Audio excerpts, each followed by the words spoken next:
menurut dan juga ibu sebenarnya yang mengenai saya, mohon maaf Iya. tadi saya keliru ke BSD katanya. Semoga perjumpaan kita ini senantiasa di Allah SWT dan apa yang kita inginkan berjalan lancar, barokah dunia akhirat. Salawat dan salam semoga senantiasa berlimpah dan curah buat junjungan tercinta Nabi Muhammad SAW yang telah menyampaikan risalah ini ke tengah-tengah umat. Saya mohon izin tetap pakai masker ya. Nggak apa-apa. Karena saya berinteraksi dengan ratusan santri. Ya. Jadi kalau saya bahas sesuatu, Ya. jadi tiap habis subuh, tiap habis maghrib, saya selalu bersama santri. Jadi sebagaimana saya pergi dari pondok dan pulangnya juga begitu, saya mudah-mudahan semua terjaga. Soal apakah virus corona itu benar atau tidak, apa-apa itu semua terserah lah. Yang penting kita sudah maksimal berusaha ya. Iya. Serahkanlah nanti hasilnya, takdirnya dari Allah SWT. Amin. Jadi begini, setiap manusia itu kan berbuat berdasarkan keyakinannya. Keyakinan itulah yang membuat kita menjadi semangat atau tidak. Nah, keyakinan ini menentukan kalau keyakinan itu benar, maka insya Allah yang diperbuatnya akan benar. Karena ya dia punya keyakinan yang sahih. Tapi kalau keyakinannya batil, keliru, maka pasti yang keluar dari situ keliru dan batil juga. Nah, Islam mengajarkan kita untuk mengambil pilihan, karena yakin itu pilihan ya. Dari sebuah pemikiran yang mendalam, setelah itu setelah dipahami baru kita merasa pede. Nah, dalam istilah Islam, keyakinan yang paling mendalam itu akidah. Akidah ya, akidah al-islamiyah, keyakinan bahwa Allah Subhanahu wa taala yang menciptakan segalanya. Kemudian ketika Allah menciptakan segalanya itu Allah membuat aturannya. Jadi berbeda dengan agama lain, mereka meyakini Tuhan menciptakan segalanya tapi tidak membuat aturannya. Kalau kita, Allah yang menciptakan alam, menciptakan manusia, kehidupan, dan Allah membuat aturannya. Alam ini bisa lestari sudah jutaan atau miliaran tahun katanya ya. Itu karena ada aturan. Karena ada aturan terhadap alam semesta ini, maka dia lestari dan masih ada sampai sekarang. Nah, kita pun akan sejahtera kalau mengikuti aturan. Aturan siapa? Aturan Allah SWT. Karena Allah menciptakan manusia, menciptakan pula aturan bagi manusia. Nah, kehidupan kita di bidang apa saja sesungguhnya dalam rangka menjalankan aturan Allah. Nah, menjalankan aturan Allah itulah yang disebut ibadah. Wa ma khalaqtul jinna wal insa illa liya'budun. Tidak ada ciptaan jin dan manusia kecuali hanya untuk menyembah kepadaku. Jadi aktivitas kita baik di bidang ritual maupun di bidang lainnya itu ibadah. Ibadah spiritual misalnya sholat, puasa, zakat, haji, umroh itu ibadah. Tapi bapak ibu yang sekarang keluar dari rumah sekarang ke sini, ini juga ibadah. Kampus, di pasar, di sekolah, di ruko ini atau di tempat lain ibadah. Tetapi dengan syarat bahwa semuanya dilakukan dengan niat lillahi ta'ala. Itu yang pertama. Yang kedua, koridornya mesti sesuai dengan aturan yang Allah tetapkan. Jadi niat dan aturan itu harus jalan ya. Niat itu di hati, dan memang Islam mengajarkan kita untuk berbuat itu mulai dari hati kita, bukan karena sesuatu yang lain. Yang lain itu sebuah bonus-bonusnya ya. Nah, termasuk perkara kita untuk menjalankan, memudahkan umroh hajinya itu ibadah mahdhah ya. Tetapi proses ke sana dengan cara apa ke sana itu sudah ibadah ghair mahdhah. Itu yang kita ambil. Yang semuanya itu akan memudahkan kita, apalagi kondisi sekarang ini kita sudah dapat pelajaran karena pandemi susah untuk haji umroh, maka ini harus kita ambil kesempatan ini untuk diri kita dulu ya, yang belum pernah berangkat haji atau umroh, karena belum tentu ke depan akan normal seperti sebelum pandemi. Kita harus perhitungan juga kan, ilmu itu semua sisi termasuk politik, apalagi sisi politik sekarang kan, naiknya Raja Muhammad Pangeran ya, Pangeran Muhammad jadi raja, nanti apa yang terjadi antar pangeran, apa yang terjadi. Nah, kalau suatu terjadi mungkin kesempatan umroh itu sudah tidak ada lagi nanti. Maka sekarang masih ada, maka mulai dari sekarang. Oke, sekarang kan ada beberapa ya, kita tidak menuduh semuanya, ada beberapa yang di luar prediksi kita. Ternyata di Saudi sudah mulai liberal, K-pop sudah masuk. Walaupun itu masih dilihat ya. Jeddah, Riyadh, Jeddah, dan bioskop sudah dibuka. Dan pantai-pantai sudah menjadikan tempat wisata. Dan ini kita tidak tahu ke depannya. Makanya sekarang masih ada waktu, masih normal begini, maka mari kita selesaikan ibadah haji, umroh, kita ajak jemaah kita ya, yang belum haji, yang belum umroh untuk ke sana itu dulu motivasinya. Karena haji itu rukun. Rukun Islam, rukun itu sesuatu yang tidak bisa tinggalkan. Kalau kewajiban itu masih bisa diganti, kalau dia tidak lakukan bisa dikenakan denda. Tapi kalau rukun itu nggak bisa diganti. Nah, rukun Islam tuh ya bagi yang mampu. Nah, bagi yang tidak mampu, ya untuk haji mungkin tadi yang ngantri sampai sekian tahun ya memang umroh. Pilihannya umroh. Disitulah kita nanti bisa beribadah lebih tenang, di mana Nabi lahir, di mana Nabi berdakwah, awal mula Islam itu tumbuh ya kan. Nah, jadi kalau bergabung dengan travel atau apa itu teknis, dan itu mesti kita awal dengan keyakinan tadi. Yakin bisa insya Allah. Karena perkara ini yang disampaikan tadi kan hitungan itu logis. Logikanya begitu. Tetapi Allah Ar-Razzaq itu tidak logis. Rezeki Allah itu tidak logis. Kalau kita batasi rezeki kita sebatas logika, maka sebatas itulah berapa? 47 miliar. 43,5 miliar. Nah, itulah logikanya. Tapi kalau kita mau berpikir lebih dari itu, karena Allah Ar-Razzaq. Karena Asmaul Husna atau af'alullah, fi'il Allah, perbuatan Allah, dan asma itu tidak bisa dijangkau oleh akal kita. Akal kita terbatas, fi'il Allah, asma Allah tidak terbatas. Jadi contoh rezeki yang kita sudah miliki bentuknya materi, walaupun karena kita terima setiap hari maka kita anggap kecil. Oksigen yang kita hirup setiap hari berapa kalau diuangkan? Kemudian darah yang mengalir setiap hari dipompa oleh jantung kita ke tubuh itu. Otak yang ada di kepala kita ini berapa? Ada yang mau jual otaknya 10 triliun. Untuk apa 10 triliun kalau nggak punya otak? Jadi kalau kita hitung saja satu rezeki Allah berupa otak ini dengan angka ribuan triliun, masa yang di luar itu? Bahkan kita tidak pernah minta. Yang tidak pernah kita minta, yang tidak pernah kita usahakan, Allah sudah beri. Mata melihat, hidung mencium, telinga mendengar, jantung berdetak. Berapa harga jantung kita itu? Itu semua sudah Allah berikan sebelum kita minta. Bahkan untuk kita kehidupan ini, oksigen nggak pernah kita, ya Allah saya minta dulu untuk sebulan ini, enggak ada. Kita nggak minta Allah kasih, apalagi kita minta. Apalagi sudah kita minta, kita usahakan lagi, dan kita usahakan maksimal lagi, tentu saja Allah akan kabulkan. Yes. Tapi tadi ya ingat, Allah tentukan sekecil apapun kebaikan atau keburukan itu pasti bobot balasannya berat. Wa may ya'mal mithqala dzarratin khairan yarah wa may ya'mal mithqala dzarratin syarran yarah. Sekecil apapun, sebesar miskol itu kalau nggak punya apa-apa, miskol itu pun balasannya berbobot ya. Walaupun sekecil corona ya, sekecil itu dibalas dengan berbobot oleh Allah SWT. Jadi untuk membangkitkan semangat ini bukan hanya arah umroh ibadah, haji ibadah, tapi ada sini pemberdayaan ekonomi umat. Ini yang kita pegang ini. Karena umat Islam mesti pegang ekonomi, karena nyambungnya banyak. Kalau kita yang pegang ekonomi, kita yang tentukan siapa penguasa. Betul.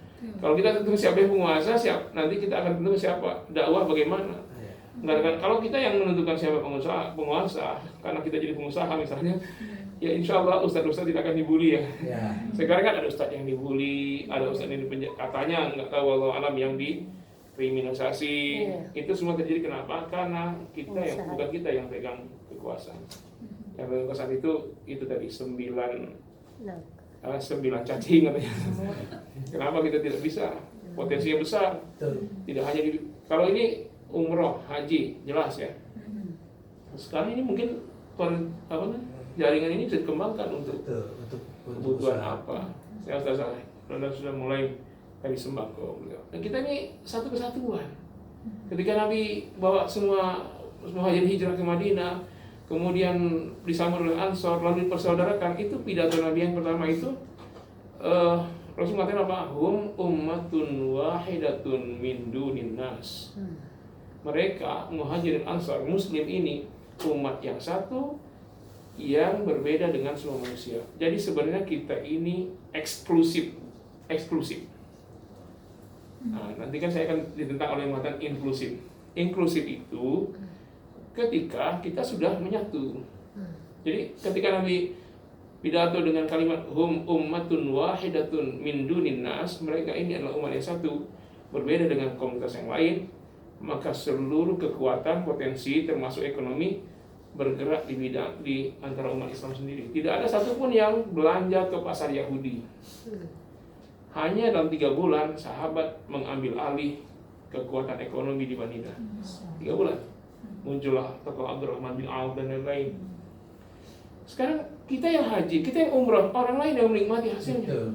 Non Muslim, kan mereka yang punya pesawat, mereka yang punya itu penjualan tiket segala macam mereka.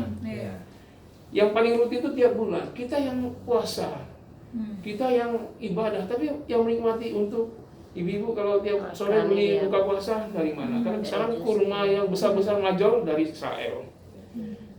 Bahkan ini Cina India, sorban Cina India, bukan itu Muslim. Kalau kita umroh, kalau kita haji, terus ya banyak lah ya, termasuk berapa banyak kita menikmati ini untuk buka dan sahur untuk di bulan Ramadan itu masih ada yang beli produk non Muslim. Jadi sebenarnya kalau kita jeli ya komunitas kita ini kembangkan. Karena kesalahan kita ini satu, menganggap perkara ini mubah.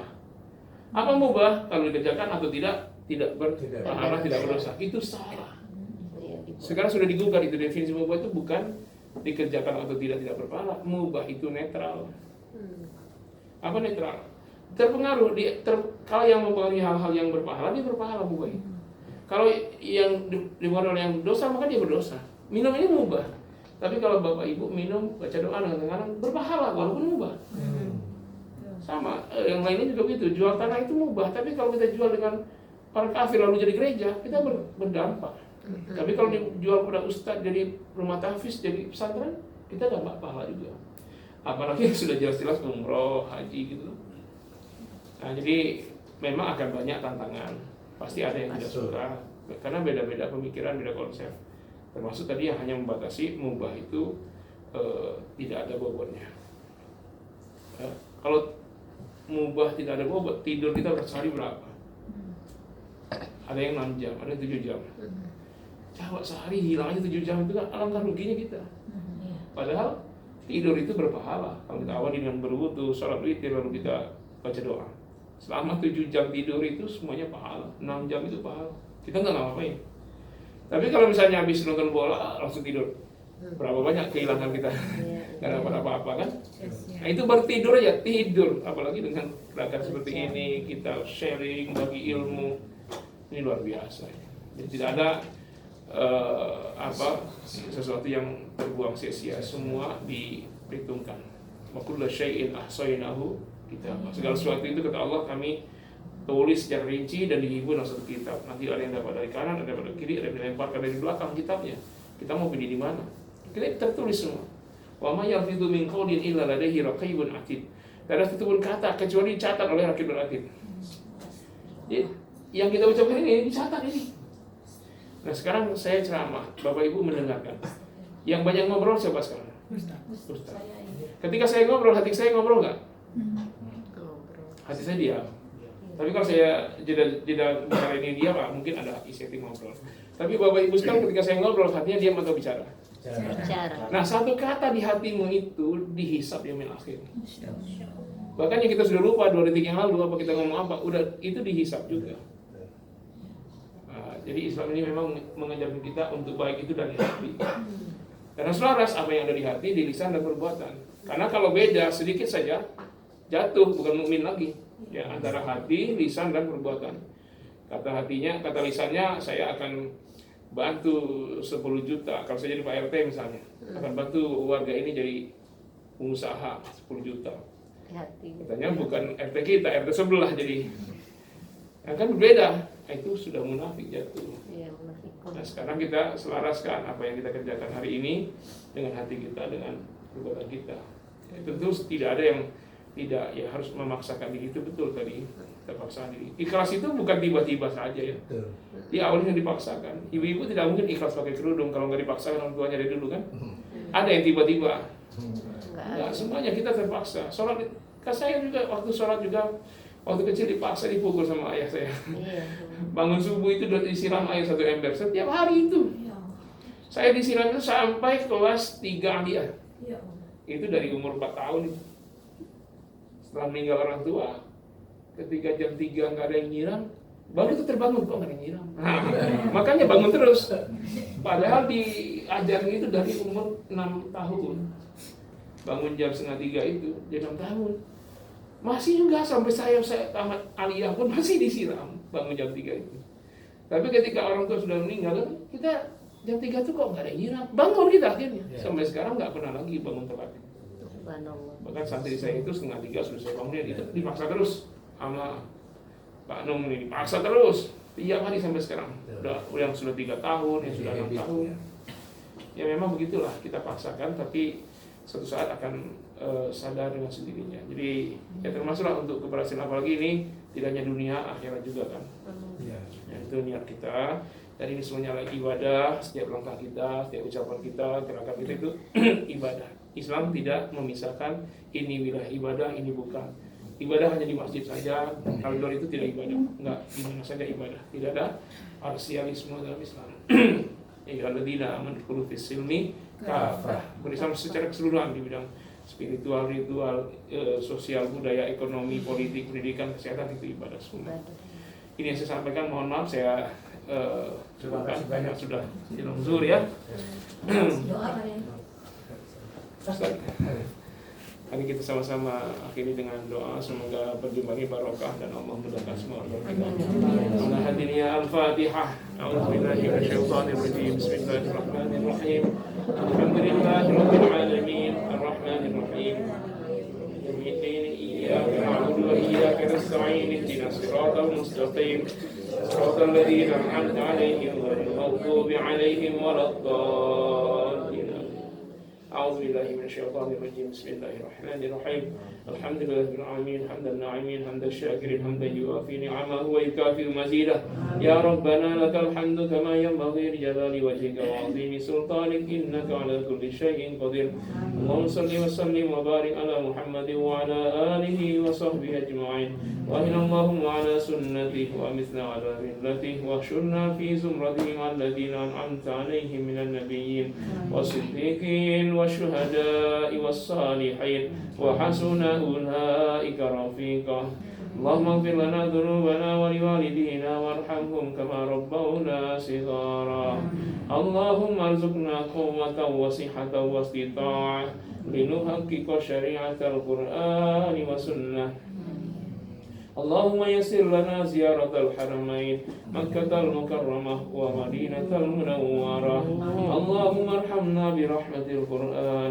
واهدنا بهداية القرآن واجعلنا من حفاظ القرآن واجعلنا من أهل الله في الأرض في أهل القرآن واجعل القرآن لنا شفيعا في الدنيا والآخرة برحمتك يا أرحم الراحمين اللهم اجعلنا وأهلنا وآباءنا وأمهاتنا وأولادنا وبناتنا وإخوتنا وأخواتنا وأزواجنا وذرارينا وعلماءنا وأساتذتنا وشيوخنا ومشايخنا وجماعتنا في تنور مطمئنة تروى أعضائه من أهل الجنة اللهم أدخلنا جنتك الفردوس اللهم اجعلنا ممن يدخل الجنة بغير حساب مع النبيين والصديقين والشهداء والصالحين وحسن أولئك رفيقا ربنا آتنا في الدنيا حسنة وفي الآخرة حسنة وقنا عذاب النار وسبحان ربك رب العزة عما يصفون وسلام على المرسلين والحمد لله رب العالمين. Terima kasih, mohon maaf. Wassalamualaikum warahmatullahi wabarakatuh. Waalaikumsalam warahmatullahi wabarakatuh. Saya datang terakhir, pulang duluan. Ya Pak Yai. Ya Pak Yai. Makasih banyak Pak Yai, jazakumullahu khair. Taman Bunga. Salam buat Bu Yai, buat anak-anak semua. Iya. Fiamanillah Pak Yai. Waalaikumsalam warahmatullahi wabarakatuh. Waalaikumsalam warahmatullahi wabarakatuh. Wawawati Dewi Wi Saja Yaya Kanur Aini Karita. Lihat sini Karita.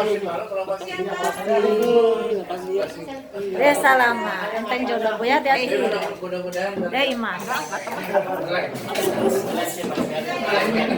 Masya Allah, baca barakallah. Alhamdulillah tadi pencerahan dari Bapak Kiai Haji Nurul Habibur Rahmanuddin setelah di akhir presentasi bersama Pak Nur Mutmainah cabang Tangsel. Semoga kita benar-benar menjalankan sesuatu dengan diawali dengan niat yang lurus, dengan akidah yaitu keyakinan kita yang benar. Baik, akhirul kalam atas segala saran khilaf, mohon maaf ya. Semoga kita bisa berjumpa, bahkan bisa berkumpul di surganya Allah Subhanahu wa taala. Wassalamualaikum warahmatullahi wabarakatuh.